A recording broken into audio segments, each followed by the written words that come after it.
Hello, शाद love life में आप सबका स्वागत है। अस्सलाम वालेकुम, नमस्ते, नमस्कार, सत श्री अकाल। आई होप आप आज आपका दिन अच्छा जा रहा होगा क्योंकि हर दिन अच्छा ही जाता है। जी हाँ, आप सोच रहे होंगे ये मैंने खुद को क्या कर लिया, ये हेड बैंड क्यों है। जी हाँ, ये मैंने सर पे मास्क लगाया है और मुझे जाना है अजान को पिकअप करने के लिए, तो मैंने अपने आप को कवर किया हुआ है और पहना है जैकेट ताकि मैं जल्दी से जाके उसके ले आ सकूँ बस से। बस अभी आने ही वाली है तो मैं जाती हूँ उसको पिकअप करने के लिए और मैं मिलती हूँ आपसे थोड़ी ही देर में। आज मैंने चैलेंज लिया है लिट्टी चोखा बनाने का, कभी नहीं बनाया है, सो लेट्स ट्राई इट। और जो मैंने कल अचार लाई थी वो मैं डालने वाली हूँ। तो कल मैंने बोला था आज बताऊँगी क्यों लाई मैं। तो ये देखिए वो मैं लाई थी लिट्टी के लिए। तो ये देखिए ये अब मैं डालने वाली हूँ सत्तू में और ये जाएगा एज अ फिलर सत्तू के लिट्टी के अंदर। और फिर मैंने अपने वेजीज़ को भी ग्रिल करने यहाँ डाल दिया जो चोखा बनेगा। तो ये था आज हमारी अफ्तारी, गोभी का पकोड़ा, मिर्ची का पकोड़ा, सैलेड एंड लिट्टी चोखा। मिर्ची पकोड़ा, आँख और नाक सब लहर गए खाने के बाद। तो फरहान का बहुत मन था लिट्टी चोखा खाने का और बोल रहे थे कि मैं नहीं बना पाऊँगी। ऑब्वियसली मैंने कभी नहीं बनाया, ना ही मैंने पहले कभी खाया है, बट मैंने ट्राई किया आज बनाने के लिए। लेकिन लिट्टी का साइज़ देखिए कितना बड़ा बड़ा है। तो लेट्स सी फरहान आपको कैसा लगा। मैं रिकॉर्ड करने वाली हूँ उनका एक्सप्रेशन खाने का क्योंकि मैंने पहली बार बनाया है, कभी मैंने भी नहीं खाया है। अभी मिर्ची पकोड़ा का असर है। अच्छा है, close to what you eat in your place. हाँ, कैसा है, सही बताओ रिव्यू। नहीं अच्छा है। अच्छा बना। इसमें घी भी डालोगी ना? घी डाले हैं बट यू आप डिप करके और ले सकते हो, ऐसे डाल सकते हो ऐसे। नहीं बस। हाँ जैसे भी अच्छा बना। Okay, approved. अप्रूव्ड। मेरा मास्क अभी उतर चुका है अल्हम्दुलिल्लाह। अजान को एक्चुअली मेरे सर में या मेरे चेहरे में कोई भी मास्क पसंद नहीं है, वो मेरे से भाग जाता है। तो व्हाट आई डू इज़ मैं उसे थोड़ा कवर कर लेती हूँ तो उसको पता नहीं चलता है कि मैंने कुछ लगाया है या नहीं, उसको लगता है मैंने अपने सर को कवर किया हुआ है, तो तभी वो मेरे पास आता है। तो ये मेरा रीज़न होता है मुझे खुद को कवर करने का। अगर मैं चेहरे में या फिर सर में मास्क रखती हूँ, चेहरा तो कवर कर नहीं पाऊँगी, तब वो मेरे से दूर ही रहता है। खैर बच्चे हैं, शायद धीरे धीरे समझ जाएं। आज अफ्तारी अल्हम्दुलिल्लाह अच्छे से हो गया। पहली बार मैंने बनाया था लिट्टी चोखा और मैंने कभी, जैसे मैंने कहा, मैंने कभी खुद भी नहीं चखा है। कभी उड़ीसा में ये नहीं बनता है लिट्टी चोखा, तो उड़ीसा का तो बिल्कुल भी नहीं है, तो मैंने कभी नहीं खाया लिट्टी चोखा। बट फरहान क्योंकि झारखंड से हैं, वहाँ पर उन्होंने बहुत खाया है। मेरे ससुराल में भी नहीं बनता क्योंकि वो चलन नहीं है हमारे यहाँ पर, बट क्योंकि वो झारखंड में है तो उन्होंने खाया हुआ है, तो उनको बहुत पसंद है। तो कुछ दिन से रट लगाए हुए थे खाना है खाना है खाना है। तो मैंने कोशिश की बनाने के लिए, अच्छी बनी है। मैंने रोज़ा रखा था, मैं चख भी नहीं पा रही थी, बट अल्लाह का शुक्र है हर चीज़ अच्छी बनी थी। बस मुझे लगता है कि Farhan was too graceful to say कि सब बहुत अच्छा है, बट आई थिंक मुझे लगता है कि लिट्टी का साइज़ थोड़ा छोटा मुझे बनाना चाहिए था। मैं कोशिश कर रही थी छोटा बनाने का, बट हर बार वो बड़ा बन रहा था। शायद मैं इस बार थोड़ा ध्यान से बनाऊंगी तो छोटा बन जाएगा। अगर छोटा बनेगा तो मुझे लगता है कि ज़्यादा अच्छा होगा और उसमें और थोड़ा अचार का भाग जो है वो ज़्यादा जाना चाहिए था। तो मुझे लगता है वो दो कमी हो गई है। बाकी सब अल्हम्दुलिल्लाह ठीक था। चोखा बहुत अच्छा बना था और घी भी मैं घर में बनाती हूँ तो वो भी बहुत अच्छा था। तो ये थी मेरी अफ्तारी की स्टोरी। आई होप आपको अच्छा लगा होगा। आप यकीन नहीं मानेंगे बट 15 दिन हो गए रमज़ान को, तो आज हम लोग आधे रमज़ान तक पहुंच गए हैं। अल्लाह का कितना शुक्र है और रहम है। मैं बिल्कुल भी वेट नहीं लूज़ की हूँ। इतना खा रहे हम शाम को कि वेट लूज़ ही नहीं होता। इनफैक्ट हम इतना, मुझे ऐसा लगता है बाकी सब दिन में से हम ज़्यादा ही खा रहे हैं रमज़ान में। मैंने लास्ट ईयर बहुत कंट्रोल किया था, इस साल बिल्कुल नहीं कर रही हूँ, तो कोशिश करूँगी बाकी 15 दिन एटलीस्ट मैं कंट्रोल कर लूँ और थोड़ा देख संभल के खा लूँ। वैसे आज क्योंकि 15 रोज़ा है तो हम बात करेंगे पारा नंबर 15 के बारे में। और जो 15 पारा है उसमें 296 आयतें हैं। अब देखिए ये जो आयतें हैं, जैसे मैंने कहा, बहुत सारी चीज़ें जो रिपीट होती रहती हैं स्टोरीज़ को बताते रहते हैं कि जैसे अल्लाह को फॉलो करना है, एक ही हमारे जो अल्लाह ताला हैं वो एक ही हैं, हम उन्हीं को मानते हैं। तो बहुत, और आपको काइंडनेस मेंटेन करना है, आपको जस्टिस देना है, फेयरनेस मेंटेन करना है। तो ये सारे जो हैं अलग अलग वे से हर एक पारा में बताया जाता है।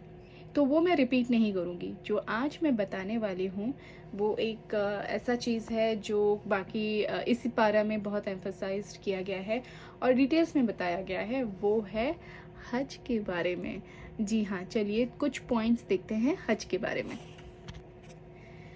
तो हज जो है वो हमारे हुजूर इब्राहिम को फरमान आया था खुदा से कि वो मक्का में बनाएं ये हज की जगह, जहाँ पर लोगों को पता चले कि अल्लाह बस एक है और उनसे ही इबादत करना है।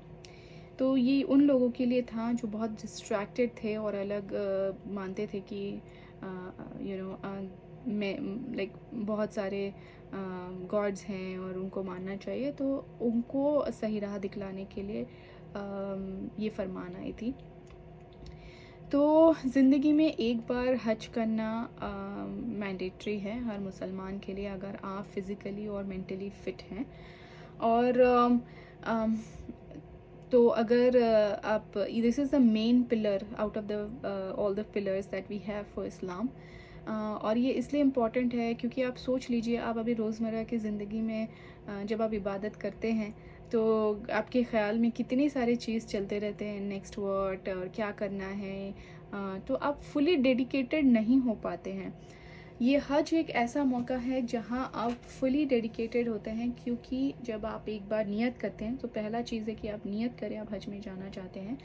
जब आप नियत कर लेंगे आपको हज में जाना है, तब आपका माइंड, आपका सोल, आपका हार्ट, सब कुछ फिर उसी रास्ते में चल पड़ेगा। और अगर आपके पास कोई भी मुश्किलात हैं, जैसे कि पैसे नहीं हैं या फिज़िकली आप एबल नहीं हैं कि आप जा नहीं पाएंगे, अल्लाह उस हर चीज़ की इंतज़ाम कर देता है, प्रोवाइडेड वो आपकी डेडिकेशन और नीयत अगर आपकी साफ़ है वो देखता है।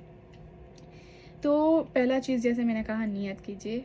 सेकंड चीज़ है, आप वंस आप नियत कर लें तो आप उसी डायरेक्शन में अपने आप को पूरा डेडिकेटेड कर लें। बोलते हैं कि सारे रिस्पॉन्सिबिलिटीज़ ख़त्म करके जाएं, बट अब वो ऐसा रहा नहीं, क्योंकि पहले जो होता था कि आप जब जाते थे तब आप शिप से जाते थे, फ़्लाइट नहीं होती थी कि आप 2-3 घंटे में पहुंच जाएं। लोग शिप से जाया करते थे, महीनों महीनों लगते थे जाने के लिए। फिर वहाँ पहुँच के भी आपको टेंट में रहना पड़ता था। तो ऐसा नहीं था कि होटल्स बने हुए हैं और आप आराम से जाके रह रहे हैं। गरम में टेंट में रहते थे। तो लोगों की मुश्किलात बहुत ज़्यादा थे, तो लोगों का बच के आना हद से कभी कभी मुश्किल भी होता था। लोग बच के भी आते थे, कभी कभी नहीं आते थे। तो लोग ये मान के चलते थे अब हम जा रहे हैं, अल्लाह करे कि वहीं पे हम मतलब अल्लाह के पाक जगह में ही हमारा इंतकाल हो जाए तो बहुत अच्छा है। बट लोग जा, तो इसलिए वो मुश्किलात जो थे इतने ज़्यादा थे कि लोग बोलते थे सारी ज़िम्मेदारी ख़त्म करके जाओ। बट अब ऐसा नहीं है। तो हज का नियत आप कभी भी कर सकते हैं। बट हाँ, अभी गवर्नमेंट की तरफ से मैंडेट, पहले लोग एक से ज़्यादा हज कर पा रहे थे, लेकिन अब सऊदी गवर्नमेंट ने मैंडेट मतलब एक रूल जारी किया है, जब आप एक ही बार हज कर सकते हैं ज़िंदगी में। आई मीन एक ही बार कर सकते हैं, रिपीटेड नहीं कर सकते, बिकॉज इतने लोग बढ़ गए हैं ना हज के लिए। वो चाहते हैं सबको एक बार इंशाल्लाह मौका मिले। तो हम भी दुआ करते हैं कि सबको मौका मिले हज करने के लिए। तो ये बहुत बड़ी चीज़ है। और एक बार आप कर लेते हैं तब आपको उस जगह की अहमियत पता चलती है, और आपको ये भी पता चलती है कि वो एक अराफात का मंजिल है जहाँ पर कोई किसी का नहीं है। जब आप तवाफ़ करने निकलते हैं तो सब अपने ही रास्ते में निकलते हैं और सब नेकी कमाने के एक भीड़ में हैं, जहाँ पर किसी को कोई मतलब नहीं है कि सामने वाला क्या कर रहा है, बाजू वाला क्या कर रहा है, कौन गिर गया है, किसको उठाना है। लोग बस चल पड़े हैं और किसी को फुर्सत नहीं है, किसी को कोई टाइम नहीं है कि लोग किसी की मदद भी करें। तो ये चीज़ बताता है, दिस इज़ अ सिनेरियो। एक आपको झलक मिलेगी जजमेंट डे की। जैसे हम बोलते हैं जजमेंट डे, जहाँ कोई किसी का नहीं होता, इवन माँ भी नहीं बोलती है, या बोलते हैं माँ बाप भी नहीं बोलते हैं, क्योंकि वहाँ पर सब आप, ऐसा नहीं है कि माँ बोलेगी चलो मेरी कुछ अच्छाई मेरे बच्चे को दे दो और उसको बचा लो, वो नहीं होता है। और ये एक झलक आपको दिख जाती है। तो आपको ये हमेशा याद रखनी चाहिए कि जब आप अराफात की मंजिल में हो तो आपको ये नज़ारा जो दिखता है, that is the reality, the truth, कि चाहे आपका कितना बड़ा रिलेशन क्यों ना हो किसी के साथ, the day of judgment is like you are alone. So whatever you have done in your life, that is what you carry. So अच्छा किया तो अच्छा, बुरा किया तो बुरा। सो हज जो है वो आपको अपने ज़िंदगी के एक पूरे लाइफ साइकिल से उस एक महीने में आपको पूरा एक नज़ारा दिखा देगा पूरे लाइफ साइकिल का, कि आपने शुरू से एंड तक आज तक क्या किया है और आपकी ज़िंदगी क्या रही है, ये आपको एक नज़ारा दिख जाता है। तो ये बात है, ये खासियत है हज की।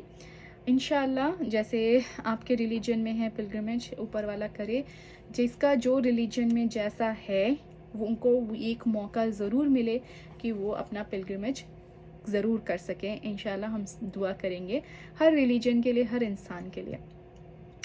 तो आज के लिए बस इतना ही। आई होप आपको ये एपिसोड पसंद आया हो। अगर पसंद आया हो तो लाइक करें, शेयर करें, सब्सक्राइब करें शाद लव लाइफ को।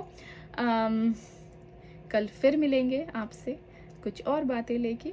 आज के लिए बस इतना ही। अल्लाह हाफिज़, शब खैर, नमस्ते, नमस्कार, सत श्री अकाल एंड चाओ।